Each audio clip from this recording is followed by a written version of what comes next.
Good Saturday morning and welcome to another edition of the award-winning Outdoors with Larry Ray. Brought to you proudly by the Tennessee Wildlife Resources Agency. Now, here's your host, Larry Ray. Hey, good Saturday morning. Welcome to Outdoors with Larry Ray on this special edition of Outdoors with Larry Ray on this March the 23rd. And I'm going to give you a little hint what it's going to be about. Do it now. No, that is not Shelby rubbing sticks together. No. Hey, that's music. It's turkey time on Outdoors with Larry Ray. How about that, Bill Cooksey? I know you're in the you're motoring to Alabama, Louisiana, but Louisiana. But I'm digging the turkey music there. He's digging it, and folks, this is one of our favorite shows, and we got Steve Turpin. He doesn't have to say a word. The Turpin calls for over 125 years.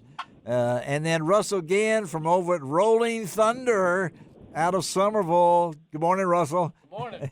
And who did you bring along with you over there? Mr. Petrey. The plain Jane man himself, Charles Petrey. Good morning, Charles. Good morning. How are you? We are doing great. And Cooksey's on the line. He's going to stay with us. We got nothing but turkey on today's show. We have actually got some turkeys on this show today, but you're going to really have fun as we do this show every year. And normally Bill would be in studio, but he's going to be talking to us as he's driving to Louisiana. Appreciate you doing that, Bill. And I tell you what, we're going to have a lot of fun just because this is a special time. I know you folks in Mississippi, you've already been out there. Charles has already talked about it, and I've talked about it, and I still think they ought to have two seasons, north and south, but we'll get into that later on. We're going to kick it right off with my man, Dr. Allan Houston. Now, I never know Allan's title at Ames Plantation other than forestry and chief muckety-muck now. He has a new boss starting April the 1st. I hope he's ready for Matt to take over for Rick. But good Saturday morning, Allan Houston. How you doing, buddy? I am doing fine. And, Rick has done great. I think Matt will, too. I do, too. And we're going to talk to Matt down the road here. What's his last name? I went blank. Matt, what's his name? Matt Backus. Matt Backus. Yeah, we've had him on the show once, but we're talking turkey today, and I wanted to kick it off with Allan because, Allan's taken me, as I told the guys in the studio here, two of my longest walks have been with Steve Turpin and Allan Houston. Now, Allan Houston said, we're just going to go a short piece, but it became a fur piece. When you talk North Carolina, I don't know how many logs we went over on Ames Plantation, but and through 3 swamps and things along that line, but we did. And Allan has loved turkey hunting. I love to go with him. I'm hoping we get together this year to spend some time together turkey hunting. But I've asked all of our guests today to talk about their first turkey that they killed. And we have an all-star lineup of guests, not only these great guys in the studio, but we have got some guys that I'm not even going to tell you right now. Just stick around today for all you folks in Brownsville and Jackson, Memphis, and throughout the Mid-South as we talk turkey. But, Allan, talk about that first turkey. Well, the first turkey, I didn't know what I was doing, still don't. But I got up one Saturday morning and thought I had an old Lynch call that belonged to my dad, and I had a Remington 1100 for full choke. Yes. Went off into the woods and scratched around on it, and something answered. And I thought, what in the world? And I scratched a little more, and it answered again, and scratched a little. It was the typical scratch around, they come, scratch, and then all at once there it was. And I got my gun up and shot it. There's certainly more drama than that. But let me tell you what, for those 15 minutes, oh, my gosh, let's just come away with this. I was absolutely addicted after that. It was something else. And where was that? This right here behind the house, not far, about a couple of miles behind the house here on Ames. Okay. But you also, you told me you have a special memory also of hunting with another person that was not only your mentor, he was your dad. Talk about that last hunt with your dad. You bet. The hunts with other people are usually the most memorable. I could tell you about my son's first, but let me tell you about my dad's.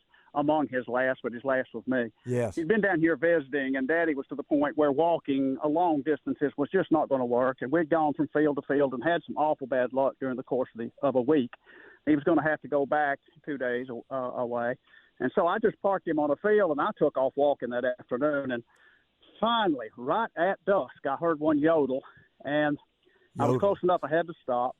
And I just waited, and I saw them. They were coming from a field to my right to field to my left through a little scope of narrow place, little hourglass. Yeah. And here comes a hen, another hen, and finally 3 gobblers in a line, and then some more hens. And I knew about where they were headed. So the next morning, Dad and I there were daylight, and before daylight, got him parked on the edge of the field. I was behind him. Uh-huh. And then about the time they should light up, they did. And, oh, my goodness. Now, what I'm going to tell you from now on, just think about a gobble every 14 seconds, and you'll have it about right. Wow. We heard them fly down. They came our way. I called a little bit. They got in the field in front of us, and Larry, there were 3 big gobblers, and they were shoulder to shoulder to shoulder, locked in, just like knuckles on your hand. If you were to move your hand, the knuckles. And one would gobble, the other 2 would gobble. One would gobble, the other would gobble. All 3 would gobble at the same time. It was continuous. Yeah. And they were out there just about 10 yards beyond what Dad was going to shoot. And they marched around and gobbled for a solid hour. Oh. And they wouldn't quite leave their hands, but they would almost come close enough. The hens would come over and almost peck the bead off of your barrel. Oh, man. You couldn't move. They were thundering, and then way off to the left, I heard one gobble. But, of course, that's just like being at a UT football game and listening to the crowd cheer, and somewhere down the outside you hear somebody yell, hey. Yes. So we're locked on these. Yes. And finally, we're not going to get a shot. They leave. They're getting ready to leave. And out of nowhere, that bird to the left comes up. Yes. It almost had to duck under Daddy's barrel, going from left to right. Daddy kind of does one of these chin things at me. You shoot. No. Yeah. Back and forth. And then Daddy shot it. Down it went. Well, I can't imagine. We'd actually called one of those 3 birds back. I don't think we called him back so much as he thought there was a hen over there that needed to come on. Yes. Yeah. And all for about an hour. I don't even want to give you a number for the number of gobbles. And we killed a turkey. Yeah. Now, my daddy's turkey hunted all his life. Yeah. And started long before it really got to be in the mainstream popular. And shot an old Winchester 24 double barrel that I shot exactly twice. Man. It went off both barrels at the same time, and I'm done with that gun. Now, at any rate, how old was your daddy at this time? What was this? Daddy was in his 80s, and as we were walking out, I heard him say to himself, he said, I believe that's the best thing I've ever done. Wow. And I've never forgot those several words. I believe that's the best I've ever done, because it was so exciting. And from then, in his mid-80s until he died at 92, we would talk about that. And it went from 300 gobbles to 500 to 1,000. And if Daddy had lived, we would have been there 4 hours. And it was something else, though. The way those turkeys were just shoulder to shoulder and constantly gobbling. I don't know how the voices held up. Anyway, it was a good time. That's my dad's last hunt. I had to go with him, and there won't be a better. Won't be a better. Well, Allan, we appreciate you, buddy, for being with us and sharing that with us, guy. And you have a great day, man. We appreciate All you. right. I'll talk Yes, to sir, you. Mr. Save me one. All right. Thank you, Allan Houston. Right. You bet you. All right, Bye-bye. guys. That's going to be a hard one to top right there, I tell you, hunting with your dad and doing that. So I know I've heard the stories, but let's Cooksey, you're on the line. Tell us that first one for you. Well, Larry, I've said before, my first one was pretty anticlimactic. I had hunted for years, and just finally one day things worked right, and one walked over the top of me, and I shot him. I'd rather string 2 quick ones together about both of my boys' first turkeys. Yes. The first one was my stepson Sam, and it was on his first ever turkey hunt. Oh, man. And my father-in-law was along, and it was his first ever turkey hunt. Oh, my goodness. And I mean, it was an awful day with high winds, cold, and the whole deal. And I hit the call, and I didn't hear a thing, but Sam said, I heard one. Oh. And we moved and got closer, set up, and I mean, this bird came in, and I did everything wrong, but he gobbled at every bit of it, and Sam shot that turkey at about 25 yards. Well, it was a video turkey. If we'd had a camera there, Mossy Oak would have had it on their, video that spring probably. But so it was that way, and then Bill, as you know, when he was a little bitty, he tagged along all the time. I know he did. Going turkey hunting long before he shot one. Yeah. And then he hunted for pretty hard for a while without getting a shot. And opening day, 15 years after that bird Sam shot, and 200 yards from where Sam killed his first turkey. Really? Bill killed his first turkey, and it was a classic. We heard them gobbling. We walked in, got across the field, got on the woods line with them, and first some hens started flying out, and they flew and sailed in and almost just they could have hit his barrel with their wings landing in the field, and then the gobblers flew down and they walked out, and it was really special. You know, that's what we're talking about, those special moments. And again, good Bill is, like I said, it's on his way to Louisiana. He's a senior sportsman coordinator for our good friends at the National Wildlife Federation. And Bill, we got 2 minutes. Somebody want to share a quick one in the studio here? Y'all, that first one? I know Turpin would take longer than that. You do it 2 minutes. Tell me. Well, mine was at Shelby Forest with I my had dad. to be Shelby Forest. Yeah. With who? Your dad? I was hunting with my dad, Yes. and we actually got on a gobbler, and my dad couldn't hear very well then, so I heard him gobble on his own. I said, Dad, I just heard a turkey. This is the first time I had ever heard a turkey gobble in the woods. And so he listened. He went, nah. And so he kept walking. I heard it again. I said, Dad, I'm pretty sure that's a turkey. Yeah. He listened again. Nah. Third time, I heard it clear as a bell, and I stopped, and I said, Dad, that's a turkey, and we're walking away from it. So he believed me then.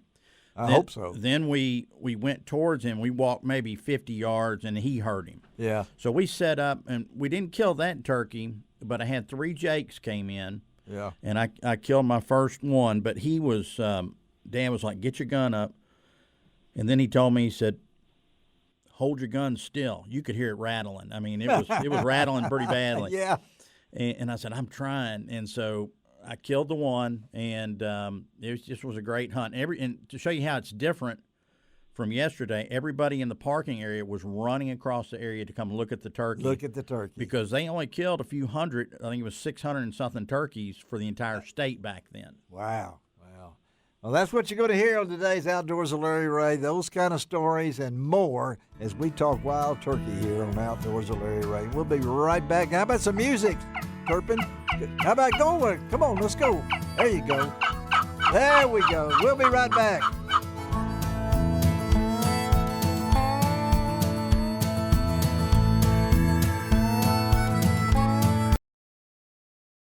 Welcome back to Outdoors with Larry Ray on ESPN 790 AM. Brought to you proudly by the Tennessee Wildlife and Resources Agency. Hey, welcome back to Outdoors with Larry Ray. If you don't know what that is, stick around. You will. Saturday morning, we're talking turkey on Outdoors with Larry Ray. And we got some of my closest friends and turkey hunters, Steve Turpin, Russell Ginn, Charles Petrey, in studio. Bill Cooksey's on the road as our co-host, but he said I could just call him Loopy, this next guest, but I'm going to do the best with Jason Lapradus as we talk. Oh, you nailed it. I got it. We got it. Of course, Jason has been on the show. He is with Turkeys for Tomorrow, the Director of Business Operation and Partnership, and I felt like talking to some of my men out there, so we can't do this show without Jason. In fact, we got 2 Jasons, and later on you're going to hear Jason Hart, but let's do Jason Loopy, as he calls himself here. Hey, that's right. I like that. And it's Saturday morning, Jason, and I know you are eat up with turkeys. Talk about the first one you killed. That's what we're asking people. Listen here. I'm going to tell you about the first one I killed because I'm thinking about, because tomorrow I'm headed down to Alabama. Yes. Because I'm going to hit the Alabama opener Monday morning. And Alabama happens to be where I shot my first turkey. Oh, you just made Charles Petrey. Yeah, he's happy over. He's got his Alabama hat on. So All right. Hey, I tell you what, Talk I about grew it. up in North Alabama, and we didn't have a lot of turkeys, but I had to drive a long ways to get one. And I tell you what, I listened, I heard, I watched some old Primos videos back in the day trying to figure out. I didn't have anyone to take me. I ain't kidding you. Really? I'm one of these guys that grew up. I didn't have anyone taking me on a turkey hunt. No one knew how to turkey hunt because I grew up in one of those counties where we didn't have turkeys. Yeah. So I was late to the game, about 18 years old, which that doesn't seem late now. Makes me feel like a old man now. But I tell you, I got out in the woods, and I didn't even have a call in my hand. I was just mouth yelping myself. Mouth yelping. And mouth yelping myself. I mean, I'd sat in the woods, and I was on this lease for deer hunting, and literally it was covered up in turkeys. And I'm like, man, I've got to finally make this happen. Yeah. And I've been listening to these birds on the roost and kind of figuring it out. And no kidding, I went out multiple times. I bumped birds. I did everything you're not supposed to do. Yes. And one morning I said, you know what? I'm going to try to get as close to that roost as possible and see if they'll just fly down. And I did not realize that it was primarily Jake's, but it didn't matter to me. Didn't matter. No. I just wanted a doggone turkey. Everybody else shooting them, and I couldn't. Yes. And so literally, I got set up by this old black oak, and I still remember it. And I'm just mouth yelping with my mouth. I'm about to get my call out, and I had old Nightingale, old push call with me. Yes. And literally, these birds, they just kind of halfway gobbling, and I'm like, whoa, that sounds a little different. Well, one of them jokers, he flew down and flew over me. Landed about 20 yards behind me. I was way too close. But I was able to just slide around and wax that old boy. And so anyway, first bird was a Jake. It was a heck of a morning. I was down around Pelham, Alabama. Okay. And it was pretty special to me. And ever since I got the disease. Well, talk about this disease, because I got some listeners out there. It's a disease. It's very contagious, and there is no remedy for it. There is no shot that you can get. Turpin shaking his head over here. There is remedy for it. It is springtime, brother. Listen. I just got back a few days ago from Florida because I had to put an Osceola in my soul. And so my season has started, all right? All right. But it has not ended. So, yeah, it's the only way to cure this disease is to chase spring. And I love chasing spring. All right. Well, we appreciate it. Before you get off, Jason, give us a little bit about Turkeys for Tomorrow for all you folks out there. If you're looking for an organization to join, we're going to throw in a little plug here because Jason is that spokesperson for them. So for information about Turkeys for Tomorrow, where do they go, Jason? Hey, go to turkeysfortomorrow.org. You can look on any of our social media and look up For Turkeys or Turkeys for Tomorrow, and you will find us. It is that easy. All right, buddy. Thank you. Have a great morning, and keep going, buddy. Okay? Thank you. Absolutely. Good luck to y'all this spring. All right, See thank y'all. you. Jason. All right, Jason Lapradus. Okay, Turkeys for Tomorrow, a great organization. And you think he's excited, Russell? I mean, did he sound excited to you? Just a little. All right. Okay, we got to ask you now. Russell, tell us about the first turkey, because folks, you got to know Russell. I've known Russell a long time. He works for Rolling Thunder in Somerville now out there. Spends most of his time back in that room, I think. But he has been an inspiration for a lot of us. The man sitting next to him, I know, means a lot to you, Russell, Charles Petrey. Oh, yeah, absolutely. You wouldn't be doing what you're doing if it wasn't for Petrey over there, I know. So talk about your first turkey. I was probably 23, 24, and finally got the approval to, hunt on my own. Yeah. And I was up in Cottage Grove, Tennessee, family farm up there. And you know where that is, Turpin. Yeah. But I got out there on my own. And on your own, by yourself? By myself. Okay. And set up on this little tree overlooking the neighbor's yellow dot field. And there was probably 30, 40 yards between the tree I was set up on and the neighbor's property. Yeah. And I called some birds. I watched them. I mean, they just wasn't breaking. And so I did a couple of series of calls, and finally they broke right as I was getting ready to take a nap. I kind of just dozed off for a second, looked That's up. the best thing to do. I saw birds running straight to me, so I picked the biggest one, shot it, and at that time, I'd never seen one die. So I was like, Yeah.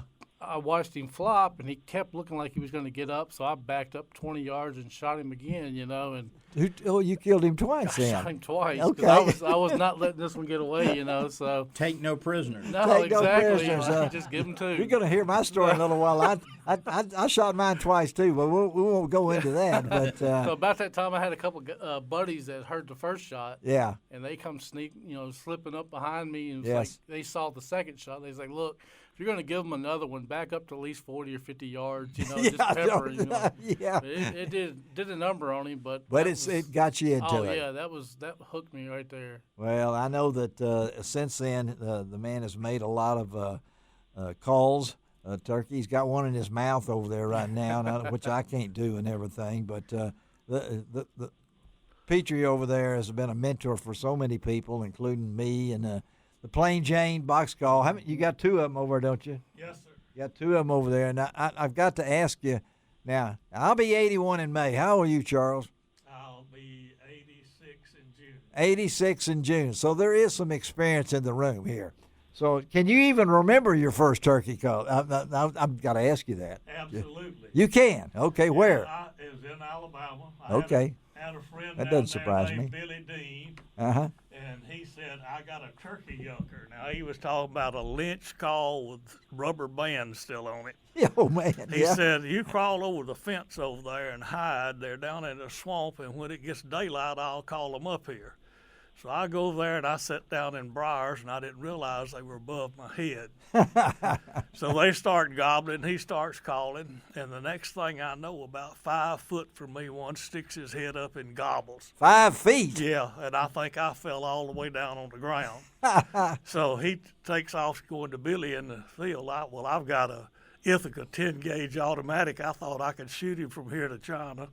Ithaca 10-gauge automatic. So okay. when he got to the barbed wire fence, which was about 50 yards, I shot him. You did. And he wiggled, and I shot him again. Okay, we got double shots here. We're going now. That's good. That's good. I don't remember Turpin saying that, but I will say it later on. But how old were you then, you think? Oh, I was probably 30 years old. Okay, or better. okay. And you've had the passion ever since, right? I mean, Yeah, well, the year I turned 70, yeah, I did a double royal slam. at the age of 70. Yeah, it was the last time I could call the mountains in old Mexico. Wow. Well, I know that the memories are there, and I've got to tell you that I posted recently my first turkey on Facebook. I put a picture of me with my mentor, Willard Tigner, and we both had our first turkeys, and all the young boys didn't have anything that morning, and so we got to go up to the sharecropper and up in near Bolivar and Hornsby and boast about us killing turkeys, and they didn't kill anything.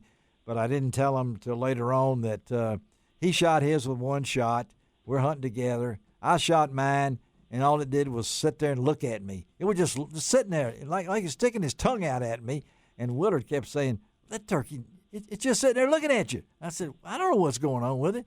So I got up real close to it, shot it again. And it's only then that we realized my first shot took all of the legs out from under that turkey and had nowhere to go. So I shot twice. Okay, that's it. But I just couldn't understand how I could miss the first time, and it never ran off. But anyway, so it's just part of the excitement. Cooksey, I know you hear stories like that all the time, right? I mean, of the sport. What's it mean to you, Bill? Do we have Cooksey? Larry, while you're looking for Cooksey, have you ever seen Cooksey's gone? 150 gobblers at one time? 150 gobblers at one time?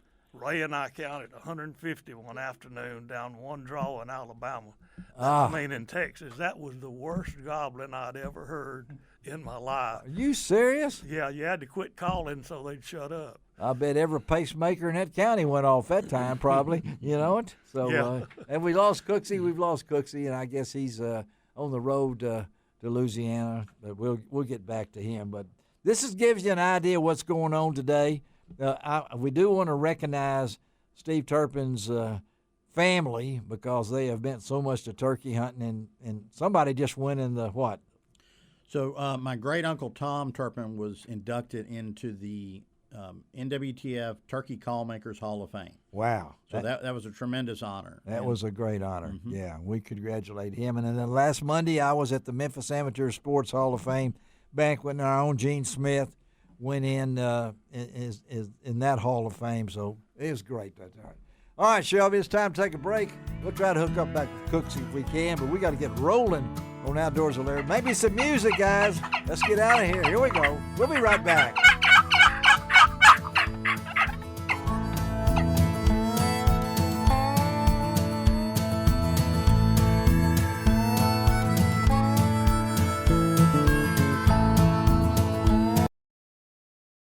Welcome back to Outdoors with Larry Ray on ESPN 790 AM. Brought to you proudly by the Tennessee Wildlife and Resources Agency.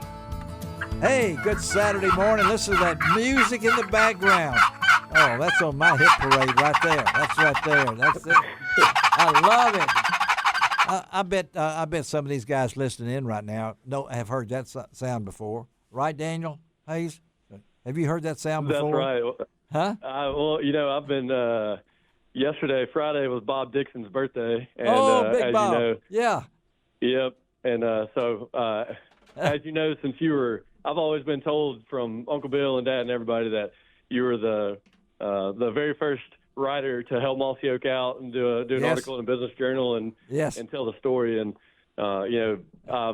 sadly, I never got to grow up hunting with Bob as an adult, but I've been going down memory lane the past couple of days for his birthday and watching all these old hunts from the late 80s and early 90s. Oh, my goodness. Yes. It's been pretty cool. I can't wait. I'm not going to be able to hunt opening weekend in Tennessee, but I'm going to hunt the second weekend. And where I hunt is with the man where I killed my first turkey. He's passed away, but his son has kept the tradition going. And I know when we're not hunting, you know what we're doing. We're watching videos, okay? So, and most of them are Mossy Oak. So we get into that, right? So anyway, thank you for being on with us, Daniel. And on the line also is our good friend, as I said, Hoot Hazelgrove out of Toon, Tennessee. And Hoot, I know you're in South Carolina guiding like you always do. But let's start with Daniel first. Daniel, 38 years, Mossy Oak, golly, Fox and your dad. And Steve, you were telling me, what was that about that call that he actually has a call that was his great-grandfather's that is an original Tom Turpin. Wow. Is that right, Daniel? Yeah, no, Dad. So I can't claim credit for it, but it is in the gun safe at hunting camp, but it's Dad's call. And my great-granddad, so Papa's dad, had the nickname Turkey Hayes. So Turkey Hayes, that's right. Yeah.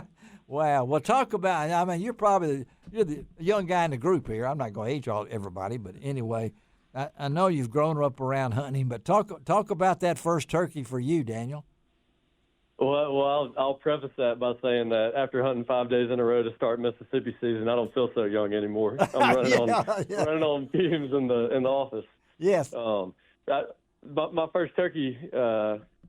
My brother and I, we got to hunt a lot with my granddad growing up because having a twin brother, Dad couldn't take us both together at once. We were little hellions, and so we kind of had to draw straws sometimes to see who got to go. And my brother and I we were 6 or 7 years old. We were upstairs at our house.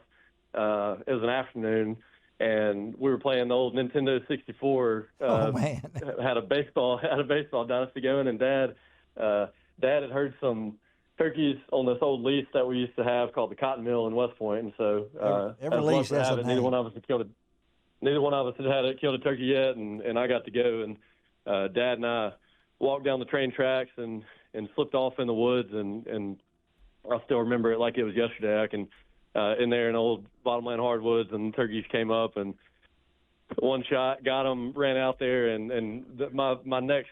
I don't know how many years the turkeys were a blur before I can really remember a hunt vividly again, but I can remember the sights and sounds and emotions of that first turkey still like it was yesterday. How old were you? I was either 6 or 7. I need to go back. Come on, that's what I thought. I'd heard the story that you were 6 or 7 years old, spoiled. Turpin, I know that your family's been in it for 125 years. Petrey over there, he's been alive 125 years. So, and Russell over there is but 6 or 7 years old. So I gotta ask Hoot. Hoot, where'd you kill your first turkey? Where? Yeah. Was in South Carolina. I had just graduated Marine Corps boot camp at Parris Island in '73. Yes.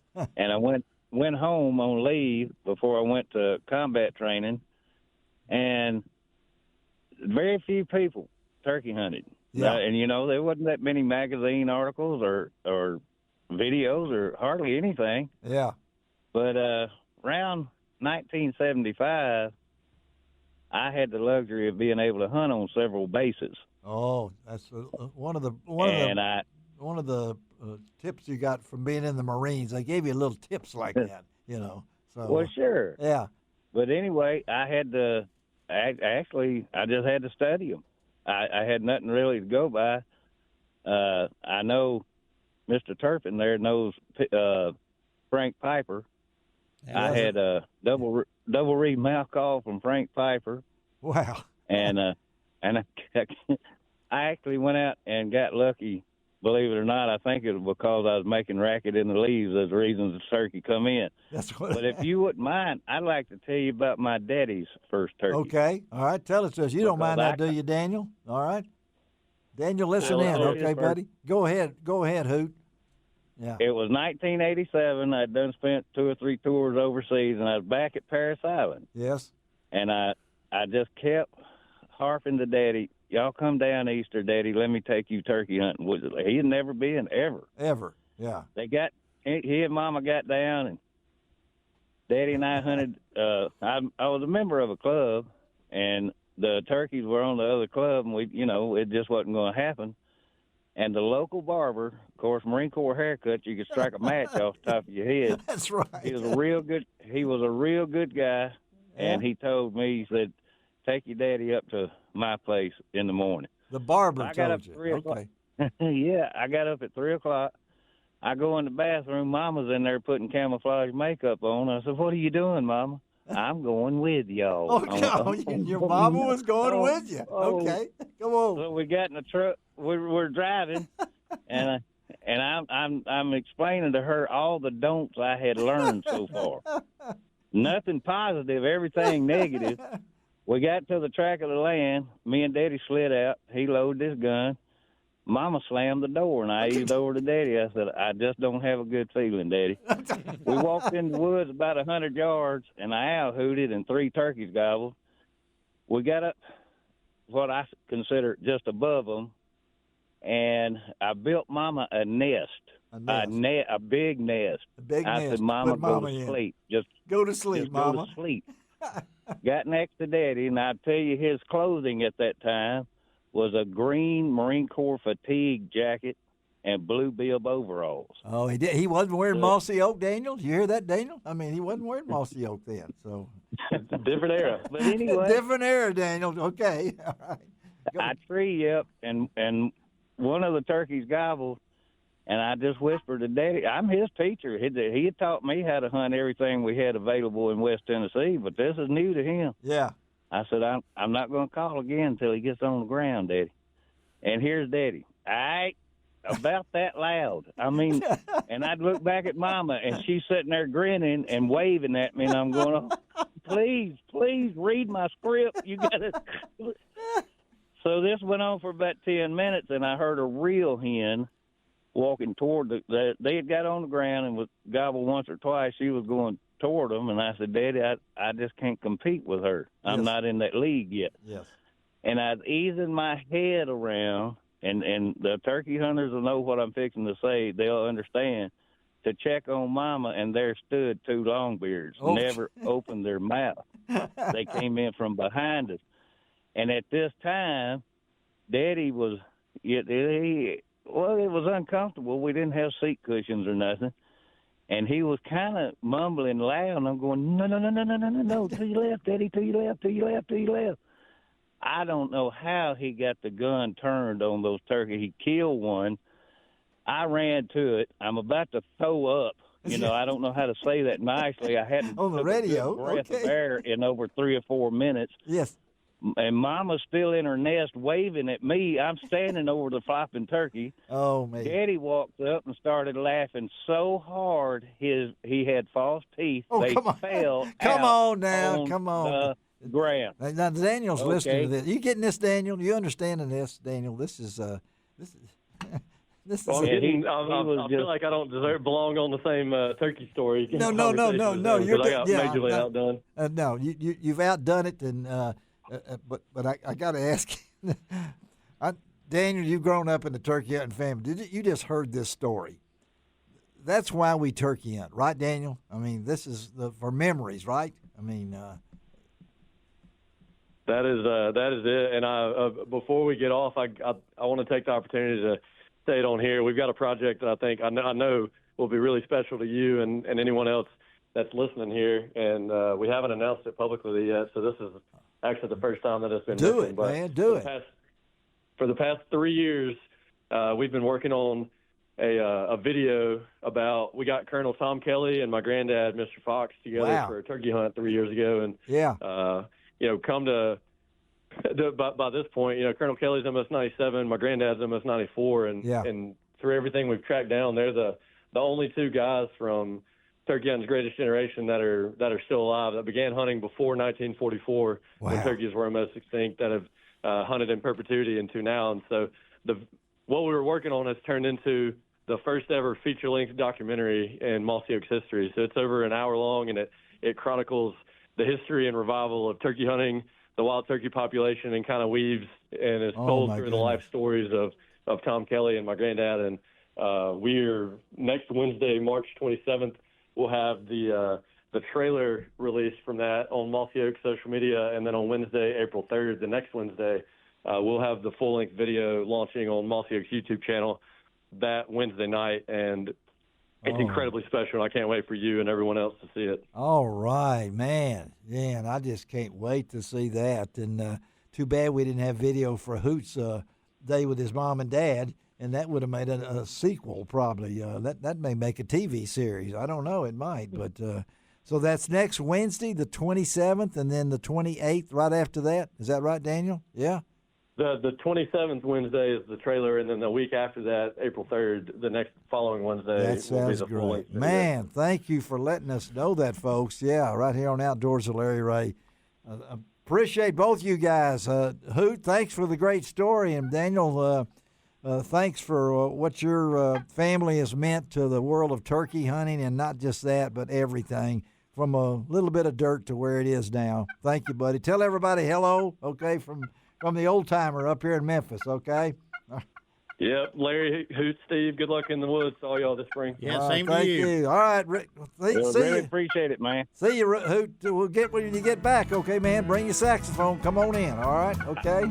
I look forward to it, Larry. Y'all have a good one. All right, let's take a break on Outdoors with Larry. Oh, man, I love this. We'll be right back.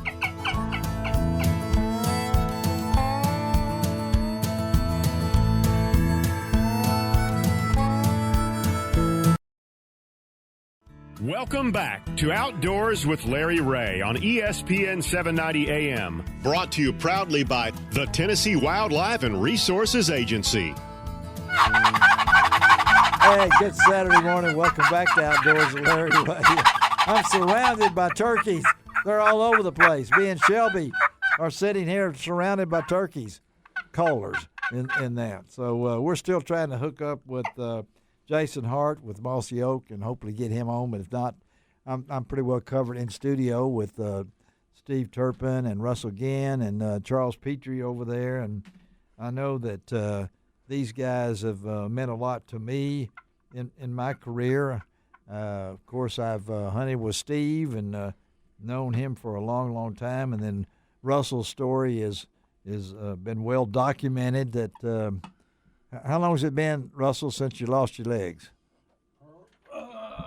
Probably 14 years. 14 years 15, ago. something, yeah. Okay. And I know you came out with the peg leg calls, and now primarily at Rolling Thunder. Talk about what you're doing at Rolling Thunder. We're doing what I'm doing is just pot calls, box calls, just about everything turkey, except for the mouth calls, which Josh Grosenbacher does all of our mouth calls. So you're doing most of the pot calls and anything wood related for the most part. Yeah. Okay, so tell me how you got to know Charles Petrey there next to you. Legacy or a wild game dinner we met. Yeah. And from there, it's like I wanted to learn how to do the box calls a little bit better than what I knew how to do. So he took me under his wing. And Charles, you started making your own calls into Plain Jane.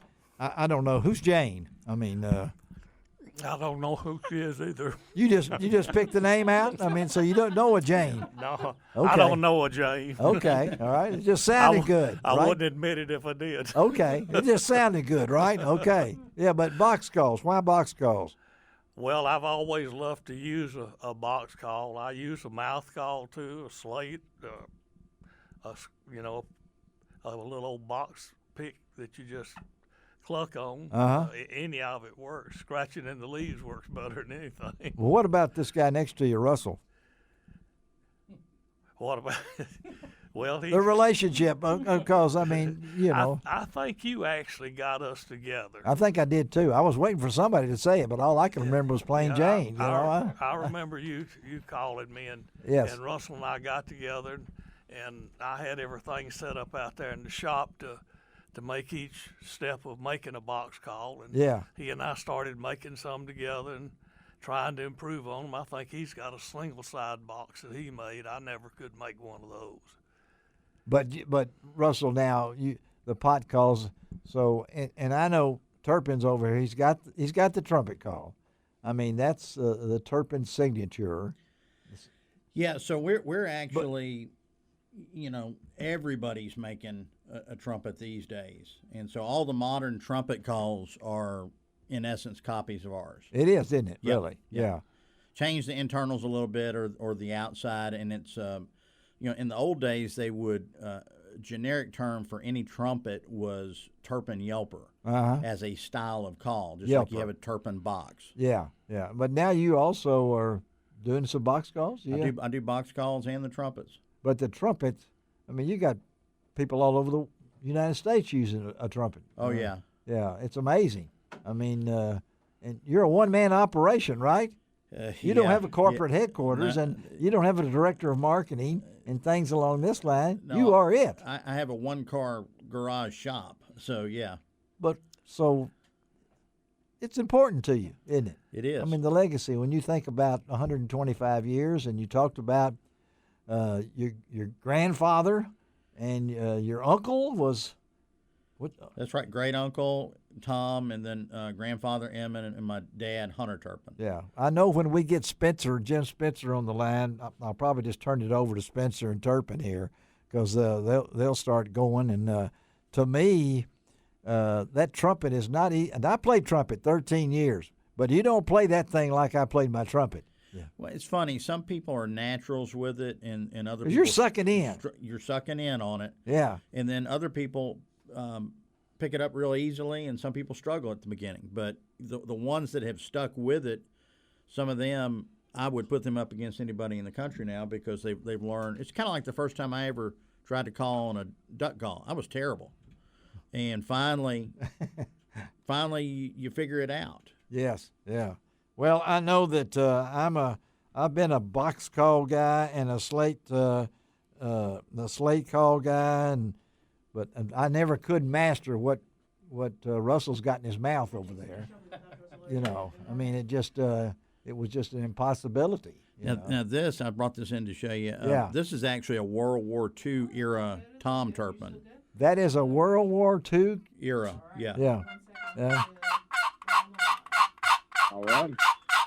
I mean, that'll call as well as any call made today. That was made in World War II? Or yes. Come on. Yeah, it's about 80 years old. It's got the original. Everything's original on it. That's older. That's older than Mossy Oak. Do you know that? And speaking of Mossy Oak, we do have Jason Hart with us. Hey, Jason. How's everybody doing today? We're doing great. Jason, of course, is the Mossy Oak Director of Community Marketing. He's in a trade show, and we're chasing him down. I appreciate you jumping in with us, Jason. And we're talking turkey. You don't mind talking that, do you? It's my favorite thing to talk about, and it's the most wonderful time of the year right now. Amen. Well, that's what Steve Turpin just said, and Russell Ginn. But we're asking everybody, and appreciate you being part of. We just talked to Daniel Hayes before you on the segment before you, and we're asking about that first turkey. Got memories of that, Jason? Oh, absolutely. Tell us about it.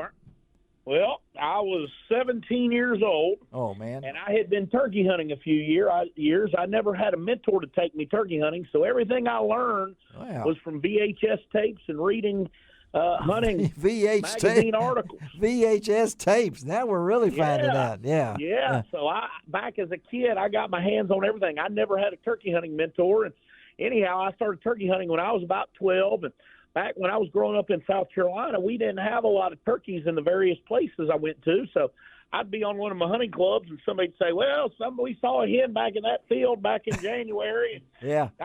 Long story short, I was chasing ghost turkeys for several years until I was 17, and my brother-in-law and I joined a hunting club in Cottageville, South Carolina. Okay. And it had turkeys on it. That whole deer season, I'd seen a lot of turkeys. And so I knew everything to do. And on March the 20th of 1995, he's got it when down. I was 17, all right, my buddy Ricky Bell and I were out in the woods, and we heard what we thought might have been a gobble. Yes. And we hunted all morning, and we walked all over this property for miles. And, we were walking back to the truck. I stopped every couple hundred yards and hit a box call, and then two of them answered me.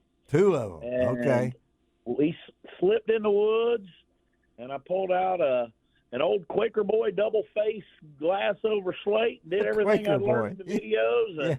And all of a sudden, two big longbeards appeared out of the woods, walking right to me. And I felt like they could hear my heartbeat, and I was worried that they could. And I felt like they were looking right through me. And my neighbor, who was a hunter, a turkey hunter and dove hunter, told me, never try to shoot at two animals because you'll miss them.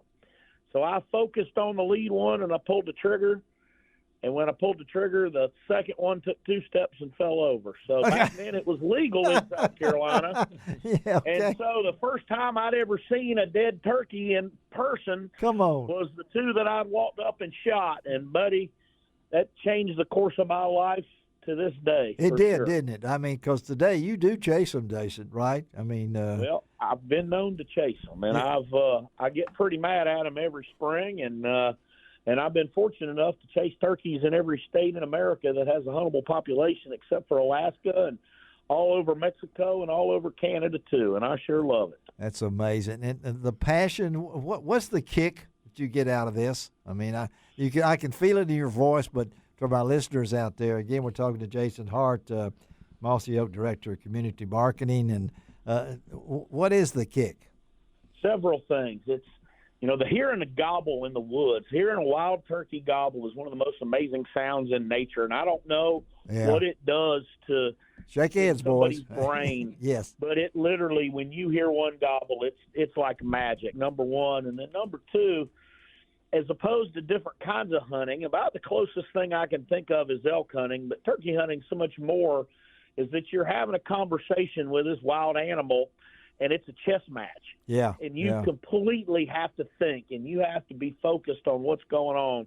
Certainly there's opportunities where you can just sit out on the edge of a field with a decoy and one walks up and you shoot it. Yeah. But true turkey hunting is sitting down and going, going one-on-one against an old gobbler and using your wits against his. And most times that gobbler's going to win. That's right. But you know what? If you win one times out of every 10, it gives you enough gumption to go back again. And I think that's what makes it so special. And if they can smell, you'd never kill them, right? Is that I've heard that so many times in my life. And I know I've only got a couple of minutes, and I know I haven't been in 2 years because of cancer, and I'm looking forward to heading out in the woods in mid-April for the first time. I'm not sure I've got the right camo. That's all changed in 2 years, I'm sure, but that's the way it is in life. Probably wasn't worried about camo early on, but folks, if you're looking for the fun, these guys at Mossy Oak are great friends of Outdoors of Larry Ray.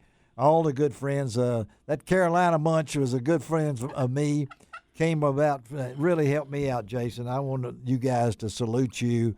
Y'all were with me through the cancer walk, and I'm still going, buddy. I'm heading out. I'll be 81 in 2 months, and I'll be out there thanks to you guys. Well, Larry, okay? I tell you what, you're still a spring chicken in my mind, and you're I'm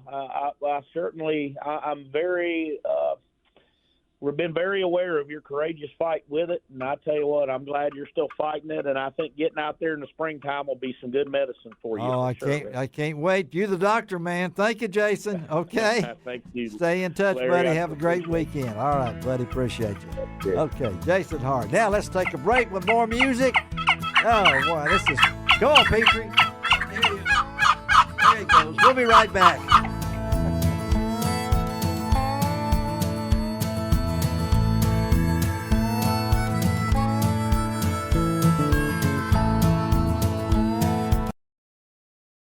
Welcome back to Outdoors with Larry Ray on ESPN 790 AM. Brought to you proudly by the Tennessee Wildlife and Resources Agency. Hit it, guys. Welcome back to Outdoors with Larry Ray. We're making music on this Saturday morning.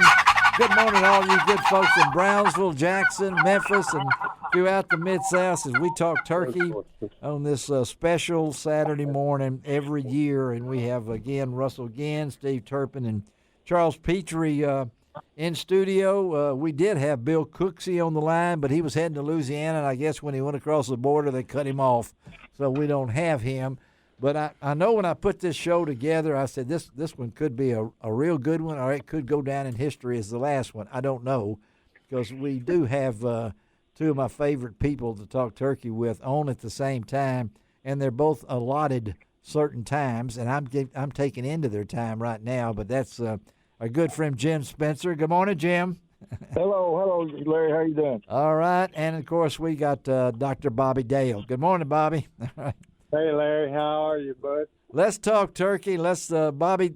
You know, if he goes long, just cut him off. But I don't know anybody that has written more about turkey hunting probably than Jim Spencer, and I know how much this man loves the sport and the chase, the fair chase, and everything. In fact, I don't know, Jim. Now you have come up with the revised. I've still got the Turkey Hunter's Digest, and I got Bad Birds, but now you got something else now out, right? I mean, well, two more Bad Birds books. There's three of them in all, and then the book I wrote with Larry Dablemont, outdoor writer from Missouri. Yes. Called The Way to Remember It. It's got turkeys in it, but it's not just about turkeys. Well, if you don't have the Turkey Hunter's Digest, shame on you. Because it's Turkey Hunting Digest. Turkey Hunting Digest. If you don't have that, shame on you, because it's probably, I don't know. When did you write that? 2003 or something like? Yeah, 2003, I think. Okay, yeah, amazing book. And then we got Bobby Dale on us, Dr. Bobby Dale, and I know Bobby has written what, Bobby? Double Gobble? I can't remember the rest of that. Double Gobble? Double Gobble, Turkey Roost Tales, and Bitter Rednecks showing those tails and their stuff.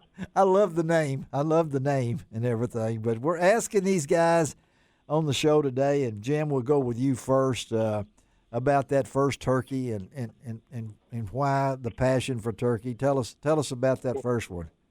Well, that first one came 5 years into my career as a turkey hunter. 5 years? 5 years? Yeah, 5 years. I went with a fellow out east of Natchez, Mississippi on my first hunt, and he hooted, and there were 7 turkeys gobbled, and in the next 7 seconds, and I was immediately a turkey hunter. But I didn't know enough to pull water out of a boot, about turkey hunting. So I just didn't. I was making mistakes I didn't even know were mistakes, and I quit. And a friend of mine got wind of it, called me up about 4 years into it, and he said, "No, you're not going to quit. You're going to go." And we went one day and hunted all day long, did not hear us gobble. I said, I'm through with it. He said, no, we're going tomorrow. Tomorrow he called up a bird, a little old pencil-bearded 2-year-old, about 16 pounds, and I shot him. Yeah. And then I noticed, I remember him, we're standing over that turkey, a little old scrawny 2-year-old, and he says, "Okay, buddy," he said, "you're on your own." And he left you. That was in 1981. Well, there wasn't many turkeys around then, was there, Jim? I mean, we talked that. In the Ouachitas, where I was, where we were hunting, the West Arkansas Ouachita, it was pretty good, but we had a real bad hatch for a couple of years, and those turkeys were down a little bit, but there was still a good huntable population back then. Well, but it wasn't anything like it became in the late 1990s and 2000s. Yes, and then of course the passion of the self for this. What's the adrenaline rush for you when it comes to turkey hunting? What makes you do it? Well, the gobble, of course. I wouldn't be a turkey hunter if they didn't gobble. Yeah, and I don't know why. But it's just the idea of being one-on-one against a critter who's got a brain that'll rattle around in a ping pong ball, but he can still beat you. Yeah, he can still beat you, right? Yeah. Yeah, on a regular basis. You know, I figured it up one time, Bobby. I hunt about 5 mornings to kill a turkey. You did what now? You hiked what? 5 miles? 5 mornings. It takes me 5 days to kill a turkey. 5 days. I consider myself a fairly good turkey hunter finally after many, many years, but still I don't know what I'm doing. And the thing about it is you've had a chance to really chase them a lot of different places. And so where's that favorite place that you like to turkey hunt? If you'd asked me that 10 years ago, I would have said Missouri without batting an eye. But now. I'm in Texas now. Yeah, Texas now, right? Yeah. Mm-hmm. Yeah. And I know my man Charles Petrey over there, who's still on the record book. Charles, what's that one in Mexico you killed? It's how big was it, Charles? Lord, if I remember, it was about 32 pounds. 32 pounds, and it's still in the top 10, right? I mean, but the thing about it was it had spurs, it had a beard, and it had weight. A lot of ghoul birds won't have all 3 of those. They'll be a big bird and won't have any spurs. Yeah. But, Jim, is the Eastern still the toughest to kill? Well, I think Osceola is. Yeah, you think the Osceola. Now, it's Turpin saying the Eastern is. Now, I mean. Well, the Eastern and the Osceola are hard to kill. They're both the 2 top ones. It's hard to kill, yeah. And well, part of what's hard about Osceolas is getting access to the birds. That's a big part of it. Getting access to the birds, all right? All right, now I know you know Dr. Bobby Dale. Y'all been friends for a long time, and Bobby's written books and things like that too. And Bobby, I know, share that moment for you, that first turkey. My first turkey came 3 years after I started. I started in 1977. It took me till April 10th of 79 to kill my first turkey. It was one of the best birds I ever killed. Oh. And it was a jake. It was a jake. Stands out in my mind. My mentors introduced me to turkey hunting. Yeah. They said, here's a place you can go. I'm not going to give you any instruction. You go out there and figure it out yourself, which I did and made, like Spencer, I made every mistake in the book and finally learned a little woodsmanship and was able to call that Jake up, bless his heart. I've never seen Jake anymore. But that has to rate, that first one has to rate up there with one of the best. And then a couple of days later, I killed my second one. Really? Yeah. A couple of days later. I mean, so you had back-to-back. Within a week, you got 2 turkeys in, right? I mean, I did both jakes. I called them up, and I was so proud of them.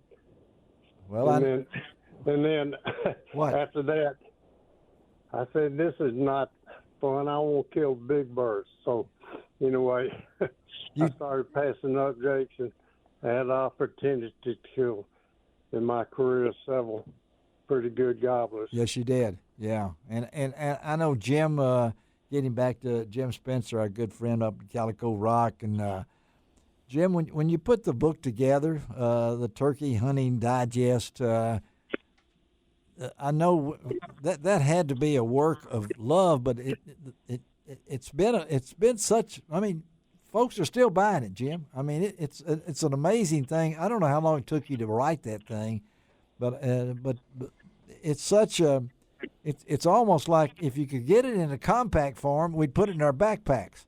But talk about that book, because to me that is the book, the ultimate book that's come out. Bobby, your books are great, but that Turkey Hunting Digest really helped me, because I didn't start turkey hunting until I was 55. So I mean, I before cancer hit me, I could crawl 100 yards on my belly for a turkey, but I don't have the energy to mow my yard or vacuum the den. You know, so what's it about that book, Bobby? I mean, Jim. Well, I don't know. It just, it's a lifetime of making mistakes in front of turkeys. That's what. Yes. Yeah. Yeah. I don't think people learn too much from doing something right. You learn something. Yes. Yeah. You learn things by screwing something up. Yes. Yeah. Messing it up so bad that you sit down and think, now what in the world went wrong there, and why did it do it? Yeah. And that's what that book is about 330 pages of oops. 330 pages of oops, and I'm oops in a lot of those. And Turpin, I'm looking at you right here, and I know. So what's the major mistake that most people do when they get into turkey hunting? Over calling and not having patience. Over calling and not having patience. What do you guys think about that, Jim? Well, I'm an overcaller. There's no question about it. Yeah. Yeah. If I'm sitting there still and nothing's happening, I'll try to make something happen. And a lot of times that is a mistake. You're right. What about you, Bobby? Overcalling? I agree with that 100%. I used to call. Yeah. And every now and then I get lucky. But over the years I've learned you call a little bit, get them to answer you, and then shut up and let their curiosity work for you. Well, I think all these guys are in the room here with me. That's my, you want to keep calling. Well, man, you've got the tool right there with you. Well, everybody loves to hear them gobble, but if they stay out there and gobble, yeah, they're going to call up other hens or other hunters or a predator. Larry, the other thing, this pertains to Spencer and me both. When you get old, you learn patience. You learn patience. You don't go running off through the woods. And if you used to be a running gunner like I did, yes, yeah, a lot of times on the way to try to get to a turkey 300 yards away, you might bust a handful of turkeys on the way in. Been there, done that. Patience. Yeah, everybody in this room is shaking their head. Probably Shelby, and she doesn't know nothing about what we're talking here about. Hey, guys, we appreciate y'all being with us, and good luck hunting this spring, and always great to talk to two of my favorite people here, Bobby Dale and Jim Spencer, and y'all have a great weekend, and we'll stay in touch, and I'll keep reading those books, okay, guys? All right, thank you, Larry. Okay. All right, man, here we go. Let's get out of here. Here we go. We'll be right back on Outdoors with Larry Ray.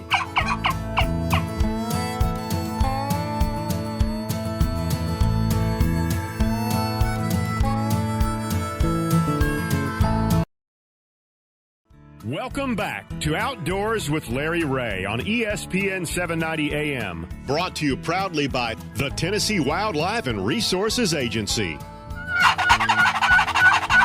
Oh, I could listen to that all day.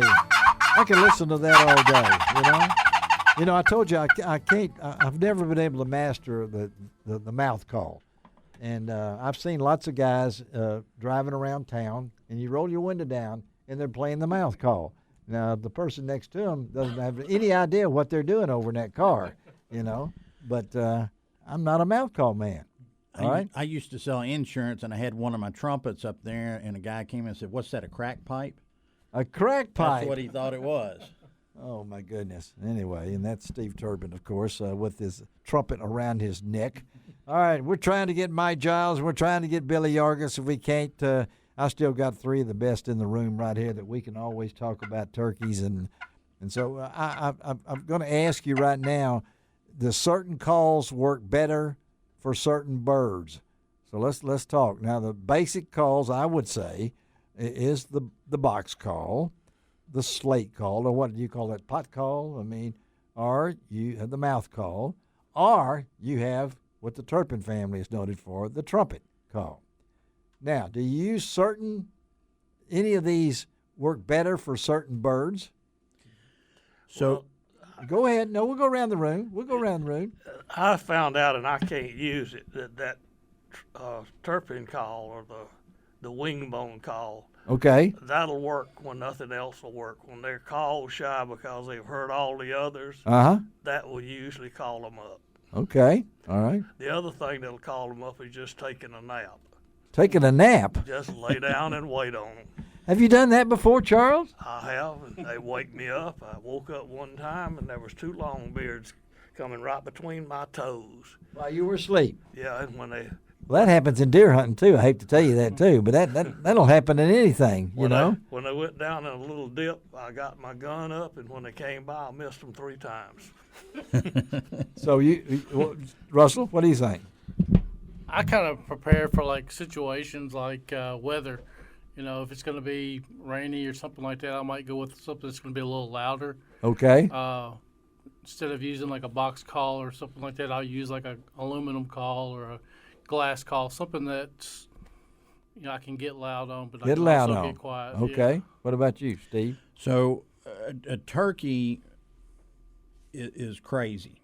A turkey's crazy. So are turkey hunters. They are just inherently crazy because you can take like this yelper, and he may gobble his head off to it, have another one with a different pitch, and they won't answer it. So they'll answer something that they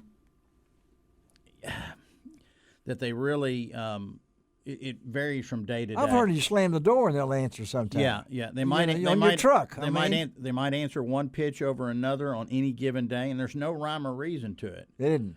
And that's why we usually take several calls. Several calls, because I've been.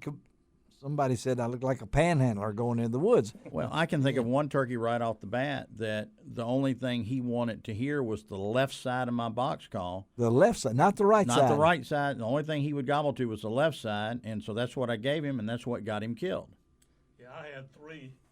Talk in that microphone. I had 3 across the bottom in Texas one time, and I had about 4 or 5 mouth calls in my mouth, and one of them, they would gobble every time, but they would not move an inch. When I switched over to another one, they ran right up in front of me. All right. Yep. Well, let's talk. We've talked about calls because all these guys are involved in calls. I said Russell with Rolling Thunder, Steve with the Turpin call, and my man over there, I've got plain Jane call that I use and have success with it. But let's talk about the shotgun. All right, we're at a day now. The ammunition has changed, right? And I've heard him mention a 10-gauge automatic Ithaca. Well, that would blow me back next to the wall, if I shot that thing right now. And I'm hearing 410s and things. So I'm thinking, let's check y'all. What is your preferred shotgun? What is your preferred range? Let's go with you, Steve. Well, I shoot for 12 gauge. I've got a Beretta 390. Okay. For 20 gauge, I've got a Benelli M2. Mm-hmm. I shoot Nitro Company ammunition out of Missouri, and I'm capable of killing a turkey a lot farther than I want to shoot one. Ideally, usually I like 35 yards or less. 35 yards or less. Have you marked that out? Do you know where that is? Pretty much. I'll kind of set a guide, in my mind, an arc where I'm sitting. That's about 35 at that point. Okay. And then go from there. But if you have enough experience shooting a turkey, you look at him and you can kill him. He's in range. He's in range. And the only way that it's not really is if you're hunting in a big open field. Then it can, That's why I like the nitros, because if you misjudge and it's 50 yards instead of 40 yards, you've still got enough oomph to take him down. What about you, Russell? I'm pretty fond of the 12 gauge. I've used 12 gauge my whole life, and I started off using the old Winchester Supremes 3.5 inch, number 5, and last year was the first year I ever went to some TSS, and didn't have any luck with it, which was my fault. But okay, there's definitely we have conversations about that at the shop, and all the time. There's a right? big deal now going around. Everybody's buying 410s. 410s, yes. I'm on that bandwagon myself. So. Are you? Because it's lighter to carry around. Yeah, it's a lot lighter, and I mean if you're comfortable 35, 40-yard range. Yeah, it's a dead bird. Well, that's what I'm thinking. That 12 gauge gets kind of hard at my age to carry. What about you, Charles? You mentioned that 10 gauge Ithaca. Yeah. I gave that up. Yeah, okay. I'm glad. I was worried there. Well, I've had both of my shoulders replaced. Yes, you did. That might be why. That might be why. So, what do you prefer? I shoot a Winchester SX4 20 gauge. Okay. The TSS shot. I don't want him any closer than 50 yards because I'll miss him. Okay. Yeah. All right. So we've talked about that, and really, I hope you folks out there are listening because this is really great knowledge to pass along. What about decoys, Steve? I use them, and most of the time. Now, late in the season when they've seen just about everything, I really don't like to use them. But I'll usually put a Jake and a hen, and I like to mix it up. Mix them up, okay. Well, yeah, and so like if I call in multiple gobblers and kill one, and you have a survivor and you're going to hunt the property again, I give him a different look the next time I go. All right, Russell? I'm the same. I will use them. I don't run and gun as much as I used to. When I was younger, I wouldn't really tag one along with me, but now. I use them now, yeah. Yeah. How about you, Charles?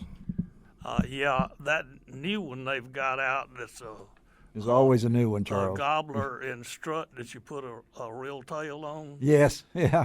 You set that thing out there, and he's going to come whip that. You don't even have to call him. If he sees him, he's coming. And I've had a lot of people say, well, I can see where decoys would be good in a field, not in the woods. I'm really of the exact opposite. Really, I hunt fields. Fields work, but a lot of times in a field they'll come up 80 yards, stand there and look. Not come in. And they're not seeing movement, so they're like, I don't know about this. Okay. Others will run right in your lap. Mm-hmm. But in the woods, if you are calling to an old gobbler and he, is coming up there getting close, he's expecting to see a hen, and then all of a sudden he sees this upstart Jake, he thinks another gobbler has come in. Yeah. And I've had them come in, and I mean they've come in beating up my decoy. And you could see the hatred in their face. They didn't want to beat that decoy up. They wanted to kill it. So you don't see any problem with putting a Jake in with a couple of hens? No. So what's maximum number of decoys we're going to put out there? I've seen people come up there, we've got 5 decoys out there. Go ahead and shoot one of them. Duck hunters. Yeah, they're converted duck hunters. They are converted duck hunters. Yeah, 1 to 3, 1 to 3, easy to carry around. Yeah. In mobile because I'm not a running gun anymore. I'm barely a gun. I know I don't run, so I know I can't do that. But well, I strictly hunt out of a blind now. Well, I was going to ask you about that. Now, I started out hunting with ground blinds in front of me. You know that, yeah. and the mask and all these different kind of things. Now I've got a pop up that I can move around pretty easy, like. So what do you guys do? Do you prefer just to hunt next to a tree, back up and sit down, and with your now we got chairs that can do that? And not worry about the blind? I still use the little rollout blinds. Okay. Occasionally I will do a pop-up. Like we had last year, I killed one right off the bat opening day, and there were a bunch of turkeys in there. And so I got my leash partner. I said, let's put a pop-up out Leave here. it there? And, well, we put it up in the dark. Okay, put it up in the dark. And I said, if they are back in there and if they do the same thing, which are big ifs, I think we've got a good shot at getting a good video, and we did. Yeah. So, what do you use? I'll use them if I'm taking somebody like for the first time. Yeah, it's twitchy or something. Yeah, it's just it helps me. It calms me a little bit to not be so concerned. I don't move a whole lot. Yeah, the more experience that I'm carrying somebody with me, then we sit on the ground or whatever. But because at that point we can kind of move freely, go from tree to tree or whatever, and not just be grounded to one spot. Well, I know I'm looking forward to the season. you know, like I said, I hadn't had a chance to hunt in a couple of years, and so I'm looking forward to actually seeing turkey on where we deer hunt, and looking forward to doing that. It's just something about it, folks.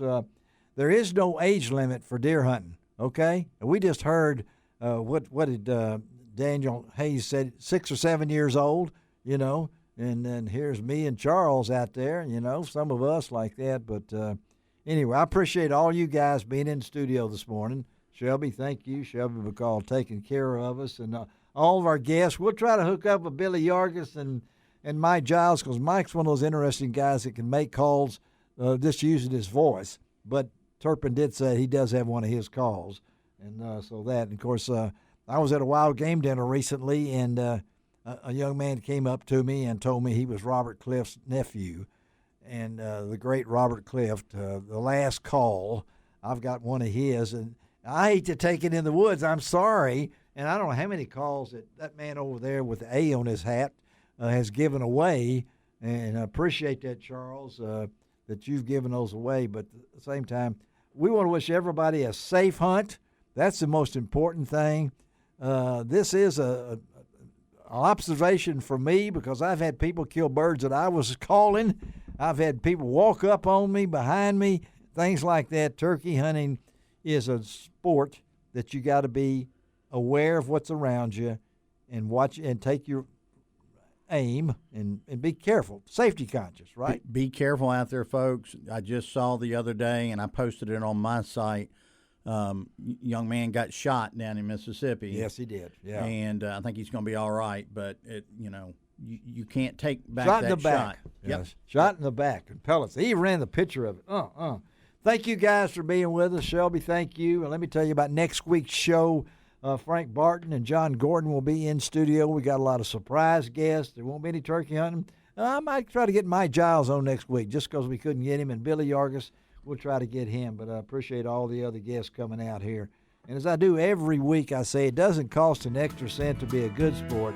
And God bless the USA. And let's close out this show with a little music as we fade away on Outdoors with Larry Ray.